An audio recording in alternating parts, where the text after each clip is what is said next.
अस्सलाम वालेकुम वरहमतुल्लाहि वबरकातुह। तकब्बुर अल्लाह ताला को सख्त नापसंद है। और तकब्बुर की क्या सज़ा है, मौलाना पीर जुल्फ़क़ार साहब अपनी किताब में लिखते हैं।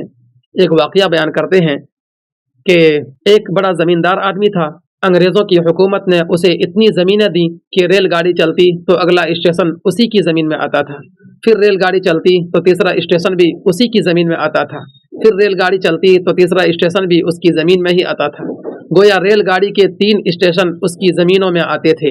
वो अरबों-पति आदमी था, उसका आलीशान घर था, खूबसूरत बीवी थी और एक ही बेटा था। उसकी ज़िंदगी ठाठ की ज़िंदगी गुजर रही थी। वो एक मर्तबा अपने दोस्तों के साथ शहर के एक चौक में खड़ा आइसक्रीम खा रहा था।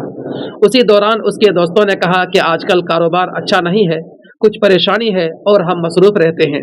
ये सुनकर उसके अंदर मैं आई और वो कहने लगा, यार तुम भी क्या हो, हर वक्त परेशान फिरते हो कि आएगा कहाँ से, लेकिन मैं तो परेशान फिरता हूँ कि लगाऊंगा कहाँ पे।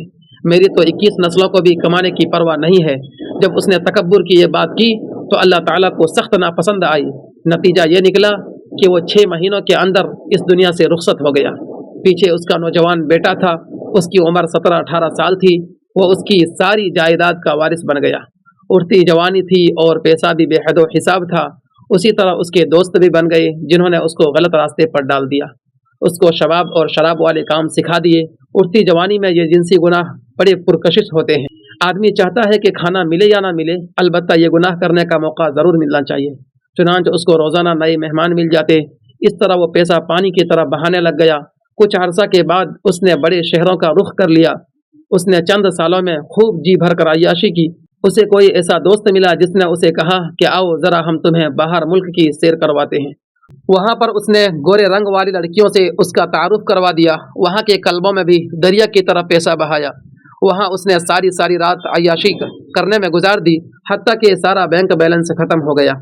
अब ना सेहत रही और ना पैसा रहा। एक वो वक्त भी आया कि वापस आकर उसको घर भी बेचना पड़ गया। चुनांचे जब घर भी बिक गया तो उसने फुटपाथ पर रहना शुरू कर दिया। और जिस चौक में खड़े होकर उसके बाप ने तकब्बुर की बात की थी, उसी चौक में उसका ये बेटा खड़े होकर भीख मांगा करता था। अल्लाह ताला ने दिखा दिया कि तुम्हें हमने जो इतना दिया है, इस पर तुम तकब्बुर करते हो और कहते हो कि मैं परेशान हूँ कि लगाऊंगा कहाँ पे।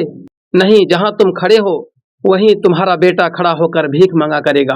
मेरे दोस्तों, हो सकता है कि बाकी गुनाहों की सज़ा फ़कत आखिरत में मिले, लेकिन तकब्बुर वो गुनाह है कि जिसकी आखिरत में सज़ा तो मिलेगी ही सही, अल्लाह ताला उसकी सज़ा दुनिया में भी ज़रूर दिया करते हैं। अल्लाह ताला हम सबको तकब्बुर की गुनाह से हिफाजत फरमाए। आमीन।